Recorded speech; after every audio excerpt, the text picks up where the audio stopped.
ಎಲ್ಲಾ ಶಿವಾಚಾರ್ಯ ಕರ್ಕೊಂಡು ನೆಗಳೂರಿಗೆ ಶುಭಾರಂಭದ ಭಾಗ್ಯ ಸಿಕ್ಕಿದ್ದು ಬಹುತೇಕ ನೆಗಳೂರಿನ ಭಕ್ತರ ಒಂದು ಪುಣ್ಯ ಅಂತ ತಿಳ್ಕೊಂಡು ಬರ್ತಾ ಇದ್ದಾರೆ. ಮತ್ತು ನಿನ್ನೆಯ ಅಡ್ಡಪಲ್ಲಕ್ಕಿ ಮಹೋತ್ಸವ, ಇವತ್ತ ಆದಿ ಜಗದ್ಗುರು ಪಂಚಾಚಾರ್ಯರು ಪಂಚ ಋಷಿಗಳಿಗೆ ಉಪದೇಶ ಮಾಡಿರುವಂತ ವೀರಶೈವ ಪಂಚಸೂತ್ರೀಯ ಪ್ರವಚನ ಅನ್ನುವಂತಹ ಗ್ರಂಥವನ್ನ ಇವತ್ತು ಲೋಕಾರ್ಪಣೆ ಮಾಡಲಾಗಿದೆ. ನೀವೆಲ್ಲರೂ ಗ್ರಂಥವನ್ನ ಕೈಯಲ್ಲಿ ತಗೊಂಡು ನೋಡ್ತಾ ಇದ್ದಾರೆ. ಈ ಪಂಚಸೂತ್ರ ಅಂದ್ರೆ ಏನು ಅನ್ನೋದನ್ನು ನಾವೆಲ್ಲ ಗೋತ್ರ ಸೂತ್ರ ಪಠದಲ್ಲಿ ಓದ್ತಾ ಇದ್ದೇವೆ. ಪಂಚಾಚಾರ ಪ್ರಾಕಟ್ಯ ಸ್ಥಾನ ಯಾವುದವರು, ಪೀಠ ಯಾವುದವರು, ಸೂತ್ರ ಗೋತ್ರ ಅನ್ನುವಂಥದ್ದನ್ನು ಆ ಸೂತ್ರಗಳ ಅರ್ಥ ಗೊತ್ತಿಲ್ಲಾರ್ದಕ್ಕೆ ಆ ಸೂತ್ರಗಳನ್ನು ನಾವೆಲ್ಲ ಬಗೆ ಅಂತ ತಿಳ್ಕೊಂಡು ರೂಢಿಯಲ್ಲಿ ತಂದ್ವಿ. ಪಡ್ವಿಡಿ ಬಗೆ, ಮಳೆ ಬಗೆ, ಉದ್ದನ ಬಗೆ ಅಥವಾ ಲಂಬನ ಬಗೆ, ಮುತ್ತಿನ ಪೆಂಡಿ ಬಗೆ, ಪಂಚವಣ್ಣಿಗೆ ಬಗೆ ಅಂತ ತಿಳ್ಕೊಂಡು ಅವುಗಳನ್ನ ಬಗೆಯನ್ನಾಗಿ ನಾವು ರೂಢಿಯಲ್ಲಿ ತಂದ್ವಿ. ಆ ಬಗೆಗಳನ್ನ ನಾವು ಎದಕ್ಕೆ ಉಪಯೋಗ ಮಾಡ್ತಿದ್ವಿ ಅಂದ್ರೆ ಲಗ್ನ ಮಾಡ್ಲಿಕ್ಕೆ. ನಮ್ದು ನಿಮ್ದು ಬಗೆ ಒಂದಾಕದ, ಲಗ್ನ ಮಾಡಬಾರ್ದು, ಅದಕ್ಕೆ ಬಗೆ ಬ್ಯಾರೆ ಇರ್ಬೇಕಂತ ತಿಳ್ಕೊಂಡು ರೂಢಿಯಲ್ಲಿ ಸೂತ್ರಗಳಿಗೆ ಬಗೆ ಅಂತ ತಿಳ್ಕೊಂಡು ನಾವೆಲ್ಲ ಲಗ್ನ ಲೌಕಿಕ ಸಂಬಂಧ ಮಾಡ್ಲಿಕ್ಕೆ ಉಪಯೋಗ ಮಾಡ್ಕೊತ ಬಂದ್ವಿ. ಆದ್ರೆ ನಮ್ಮ ಹುಲಿ ಹಿರೇಮಠದ ಸಿದ್ಧನಂದೇಶ್ವರ ಶಿವಾಚಾರ್ಯ ಸ್ವಾಮಿಗಳವರು ಬಹಳ ದೊಡ್ಡ ಸಂಸ್ಕೃತ ಘನ ವಿದ್ವಾಂಸರವರು. ಬಹುತೇಕ ಹೂಲಿ ಮಠ ವಿದ್ವಾಂಸ ಪರಂಪರೆಗೆ ಪ್ರಸಿದ್ಧವಾಗಿರ್ತಕ್ಕಂಥ ಮಠ. ಅವರು ಈ ಸೂತ್ರ ಬಗ್ಗೆ ವಿಚಾರ ಮಾಡಿ ಉಪದೇಶದ ಮಹತ್ವಪೂರ್ಣವಾಗಿರ್ತಕ್ಕಂಥ ಸೂತ್ರಗಳನ್ನ ಈ ಲೌಕಿಕ ಲಗ್ನ ವ್ಯವಹಾರಕ್ಕೆ ಮಾಡ್ಕೊಂಡು ಬಂದಲ್ಲ ಅನ್ನುವಂಥದ್ದನ್ನು ಚಿಂತನೆ ಮಾಡಿ ಅವರು ಕಾಶಿಪೀಠದ ಶಾಖಾ ಮಠದ ಶಿವಾಚಾರ್ಯ ಆಗಿದ್ದರಿಂದ ಆ ಪಂಚವರ್ಣ ಸೂತ್ರವನ್ನ ಚಿಂತನೆ ಮಾಡಿ ಅದಕ್ಕೊಂದು ಭಾಷ್ಯವನ್ನು ಬರೆದರು ಸಂಸ್ಕೃತದಲ್ಲಿ. ಅದು ಯೋಗ ಕಾಶಿಪೀಠದ ಜ್ಞಾನ ಮಂದಿರ ಗ್ರಂಥಾಲಯದೊಳಗೆ ಹಸ್ತಪ್ರತಿ ಇತ್ತು. ನಾವು ಪೀಠಕ್ಕ ಅಧಿಕಾರವನ್ನು ತಗೊಂಡ ಮೇಲೆ ಗ್ರಂಥಾಲಯವನ್ನ ವ್ಯವಸ್ಥಿತವಾಗಿ ಮಾಡುವಂತ ಸಂದರ್ಭದಲ್ಲಿ ನಮ್ಮ ಕೈಗೆ ಆ ಪುಸ್ತಕ ಸಿಕ್ತು. ಬಹಳ ಖುಷಿಯಾಗಿ ಕಾಶಿಯ ಸುಪ್ರಸಿದ್ಧ ವಿದ್ವಾಂಸ ಇರ್ತಕ್ಕಂಥ ಪಂಡಿತ ಬ್ರಜವಲ್ಲಭ ದ್ವಿವೇದಿ ಅವರಿಗೆ ಆ ಪುಸ್ತಕವನ್ನು ಕೊಟ್ಟು ಅದಕ್ಕೆ ಹಿಂದಿ ಅನುವಾದ ಮಾಡಿಸಿ ಸಂಪಾದನೆ ಮಾಡಿ ಪುಸ್ತಕವನ್ನು ಪ್ರಿಂಟ್ ಮಾಡಿದೆ. ಪಂಚವರ್ಣ ಸೂತ್ರ ಮಹಾಭಾಷ್ಯ ಅಂತ ಅದನ್ನು ಒಂದ್ಸಲ ನಾವು ಓದಿದ್ವಿ. 5ನೇ ಸೂತ್ರ ಪಂಚವರ್ಣ ಸೂತ್ರಕ ಭಾಷ್ಯದ. ಹಾಗಾದ್ರೆ ಉಳಿದ ಪಡ್ವಿಡಿ, ವೃಷ್ಟಿ, ಲಂಬನ, ಮುಕ್ತಾಗುಚ್ಛ ಇವಕ್ಕೂ ಎಲ್ಲಾದ್ರೂ ಭಾಷೆ ಇರಬಹುದೇನಂತ ತಿಳ್ಕೊಂಡು ನೋಡಿದ್ವಿ. ಆದ್ರೆ ಎಲ್ಲಿಯೂ ಸಿಗದೇ ಇದ್ದಾಗ ಬೆಂಗಳೂರು ಮಹಾನಗರ ಒಂದು ಸೆಮಿನಾರ್ ಮಾಡಿದ್ರು. ಎಲ್ಲಾ ವಿದ್ವಾಂಸರನ್ನು ಕರೆದು ಈ ಸೂತ್ರಗಳ ಮೂಲ, ಇದರ ಅರ್ಥ ಏನಾಗತ್ತೆ ಅನ್ನೋ ಸಲುವಾಗಿ ವಿದ್ವಾಂಸರು ಚಿಂತನೆ ಮಾಡಿದ್ರು.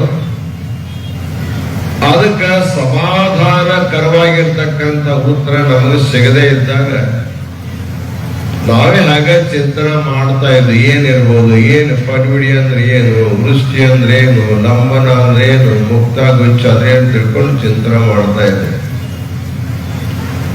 ಯೋಗ ಅನ್ನುವಾಗ 2020ರಲ್ಲಿ ಒಂದು ಕರೋನಾ ಅಂತ ಒಂದು ಮಹಾಮಾರಿ ಬಂತು.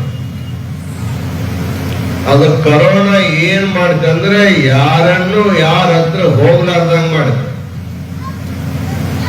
ನಾವು ನಿಮ್ಮ ಹತ್ರ ಬರೋಂಗಿಲ್ಲ, ನೀವು ನಮ್ಮ ಹತ್ರ ಬರೋಂಗಿಲ್ಲ, ನಮ್ಮ ಮುಖ ನೀವು ನೋಡಂಗಿಲ್ಲ, ನಿಮ್ ಮುಖ ನಾವು ನೋಡಂಗಿಲ್ಲ, ನೀವು ಬಾಲ ಮುಚ್ಕೊಂಡು ಮನೆಗೆ ನಾವು ಬಾಳ್ಕೊಂಡು ಮಠದಾಕೊಂಡು ಅಂತ ಒಂದು ಸಮಸ್ಯೆ ಬಂದ. ಅವಾಗ ಒಬ್ಬರೇ ಕುಂತು ಏನ್ ಮಾಡುತ್ತ ಅದಕ್ಕೆ ಚಿಂತನೆ ಮಾಡಿದ್ವಿ. ಆ ಸಮಯದಲ್ಲಿ ಕೆಲ ದಿವಸ ಶಿವಮೊಗ್ಗದಲ್ಲೇ ಡಾಕ್ಟರ್ ಹಿರೇಮಠರ ಮನೆಯಲ್ಲಿ ಸುಮಾರು 1.5 ತಿಂಗಳ ತನಕ ಉಳಿಯುವಂತ ಪ್ರಸಂಗ ಬಂತು. ಅಲ್ಲಿ ಅದನ್ನ ಬರೆಯಕ್ ಪ್ರಾರಂಭ ಮಾಡಿದ್ವಿ. ಆನಂತರ ಶ್ರೀಶೈಲ ಜಗದ್ಗುರುಗಳವರು ತಮ್ಮ ಯಡೂರು ಕ್ಷೇತ್ರಕ್ಕೆ ಒಂದು ಬರೀ ಇಲ್ಲಷ್ಟು ವಿಶ್ರಾಂತಿ ಮಾಡಿದ್ರು, ಅಲ್ಲಿ ಕರೆದ್ರು. ಅಲ್ಲಿ ಹೋಗಿ 1 ತಿಂಗಳ ಗಂಟೆ ಉಳ್ಕೊಂಡ್ವಿ. ಆಮೇಲೆ ಸ್ವಲ್ಪ ಲಾಕ್ಡೌನ್ ಸಡ್ಲ್ ಆದ್ಮೇಲೆ ಕಾಶಿಗೆ ಹೋದ್ವಿ. ಹೀಗೆ 2020ರಿಂದ 2025ರವರೆಗೆ 5 ವರ್ಷಗಳ ಕಾಲ ಅದರ ಬಗ್ಗೆ ಚಿಂತನೆ ಮಾಡಿ ಶ್ಲೋಕಗಳನ್ನು ಬರೆದ್ವಿ. ಅದಕ್ಕೆ ನಮ್ಮ ಸಿ ಶಿವಕುಮಾರ ಸ್ವಾಮಿ ಕನ್ನಡದಲ್ಲಿ ಅರ್ಥವನ್ನು ಬರೆದ್ರು. ಶ್ರೀಶೈಲ ಕ್ಷೇತ್ರದಲ್ಲಿ ಅವರ ಸನ್ನಿಧಿಯವರ 12ನೇ ವಾರ್ಷಿಕೋತ್ಸವದಲ್ಲಿ ಬಿಡುಗಡೆ ಆಯಿತು. ಕಾಶಿಯಲ್ಲಿ ಕೂಡ ಬಿಡುಗಡೆ ಮಾಡಿದ್ವಿ. ಆದ್ರೆ ಕೇವಲ ಶ್ಲೋಕಗಳ ಅರ್ಥವನ್ನು ಕೊಟ್ರೆ ಹೆಚ್ಚಾಗಿ ತಿಳಿಯಂಗಿಲ್ಲ ಅಂತ ತಿಳ್ಕೊಂಡು ಮತ್ತೆ 3 ವರ್ಷ ಪ್ರಯತ್ನ ಮಾಡಿ ಅದರ ವಿಸ್ತಾರವನ್ನ ಪ್ರವಚನ ರೂಪದಲ್ಲಿ ತಯಾರು ಮಾಡಿದ್ವಿ. ಆ ಗ್ರಂಥ ಇವತ್ತು ಲೋಕಾರ್ಪಣೆ ಆಗಿದೆ. ಈಗಾಗಲೇ ಪಂಡಿತರು ಅದರ ಬಗ್ಗೆ ಮಾತಾಡಿದ್ದಾರೆ. ಆ ಗ್ರಂಥದ ಮಹತ್ವ ಎಷ್ಟಂದ್ರೆ ಅದನ್ನೆಲ್ಲ ಓದಿ ನಿಮಗೆಲ್ಲ ಗುರ್ತಾಗ್ತದೆ. ನಿಮಗೇನು ಬಹಳ ಕಠಿಣ ಸಂಸ್ಕೃತ ಭಾಷೆ ಶ್ಲೋಕ ಇದ್ರೂ ಕೂಡ ಅದಾರ್ಥ ವಿವರಣೆಯನ್ನು ಕನ್ನಡದಲ್ಲಿ ಬರೆದಾಗಿದೆ. ಅದಕ್ಕೆ ಇಲ್ಲಿವರೆಗೆ ನೀವು ಲಗ್ನಕ್ಕೆ ಉಪಯೋಗ ಮಾಡತಕ್ಕಂತ ಬಗೆಗಳು ಕೇವಲ ಅದಕ್ಕಲ್ಲ, ನಿಮಗೆ ಬೋಧ ಮಾಡಿರ್ತಕ್ಕಂಥ ಪಂಚಾಚಾರ ಮಹಾವಾಕ್ಯಗಳು ಅನ್ನುವಂಥದ್ದನ್ನ ಅದರಲ್ಲಿ ಸಿದ್ಧಪಡಿಸಲಾಗಿದೆ. ಪದ್ವಿಧಿ ಅಂದ್ರೇನು? ಪರಮ ಪದವಿಯನ್ನು ಪ್ರಾಪ್ತ ಮಾಡಿಕೊಳ್ತಕ್ಕಂಥ ವಿಧಿ ಏನನ್ನೋದ್ರ ಬಗ್ಗೆ, ವೃಷ್ಟಿ ಸೂತ್ರದ ಮುಖಾಂತರ ಈ ಜೀವಿಗಳು ನೀರಿನ ಹನಿಯಿಂದ ಜಗತ್ತಿಗೆ ಹೇಗೆ ಬರ್ತಾವ ಅಂತಕ್ಕಂಥ ವಿಚಾರವನ್ನ, ಲಂಬನ ಸೂತ್ರದ ಮುಖಾಂತರ ಶಿವನ ಎತ್ತರತೆಯನ್ನು ಅಳೆಯುವಂತಹ ಸೂತ್ರ ಅದು. ಮುಕ್ತಾದು ಚಂದ್ರ ಮುತ್ತಿನ ಪೆಂಡಿ ಜಗತ್ತಂದ್ರೆ 36 ತತ್ವಗಳ ಮುತ್ತಿನ ಗೊಂಚಲ ಅನ್ನುವಂಥದ್ದನ್ನು ಸಿದ್ಧ ಮಾಡಿದೆ.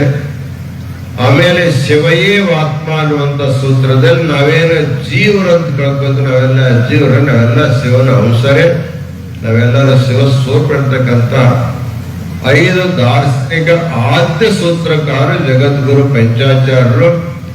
ಅಂಥ ಮಹಾಜ್ಞಾನವನ್ನು ಕೊಟ್ಟಿರ್ತಕ್ಕಂಥ ಪಂಚಾಚಾರ್ಯ ಋಣದಿಂದ ಮುಕ್ತರಾದ ಸಲುವಾಗಿ ನಾವು ಪ್ರತಿ ವರ್ಷ 1 ಸಾರಿ ಅವರನ್ನು ನೆನೆಸಿ ಅವರು ಬೋಧಿಸಿರತಕ್ಕಂಥ ಪಂಚಸೂತ್ರ ನಾವು ತಿಳ್ಕೊಂಡು ಜನರಿಗೆ ಬೋಧನೆ ಮಾಡತಕ್ಕಂಥ ಒಳ್ಳೆ ಅವಕಾಶ ಇವತ್ತು ನಮಗೆ ಸಿಕ್ಕಿದೆ. ಅದಕ್ಕೆ ನೆಗಳೂರಿನ ಹಿರೇಮಠದ ಗುರುಶಾಂತೇಶ್ವರ ಶಿವಾಚಾರ್ಯ ಸ್ವಾಮಿಗಳವರು ತಮ್ಮೆಲ್ಲ ಶಿಷ್ಯ ಮಂಡಳಿ ಕಟ್ಕೊಂಡು ಸ್ವಲ್ಪ ಸಮಯದಲ್ಲಿ ಈ ಕಾರ್ಯಕ್ರಮ ಬಹಳ ಸುಂದರವಾಗಿ ನೆರವೇರಿಸಿಕೊಟ್ಟಿದ್ದಕ್ಕೆ, ಗ್ರಂಥ ಲೋಕಾರ್ಪಣೆ ಮಾಡಲಿಕ್ಕೆ ಒಂದು ಒಳ್ಳೆಯ ಅವಕಾಶವನ್ನು ಮಾಡಿಕೊಟ್ಟಿದ್ದಕ್ಕೆ ಕಾಶಿ ಅತ್ಯಂತ ಸಂತುಷ್ಟರಾಗಿ ಅವರ ಅನಂತ ಮಂಗಲ ಆಶೀರ್ವಾದ ದಯಪಾಲಿಸಿದ್ದಾರೆ. ಅವರು ಬಂದು ಕಾಶಿ ಪೀಠದ ಆಶೀರ್ವಚನ ತಗೋಬೇಕಂತಕ್ಕಂಥ ಮಾತನ್ನು ಹೇಳಿ ನಮ್ಮ ಸಂಕ್ಷಿಪ್ತ ಆಶೀರ್ವಚನಕ್ಕೆ ವಿರಾಮ ಕೊಡ್ತಾ ಇದ್ದೇವೆ. ಓಂ ಶಾಂತಿ ಶಾಂತಿ ಶಾಂತಿ.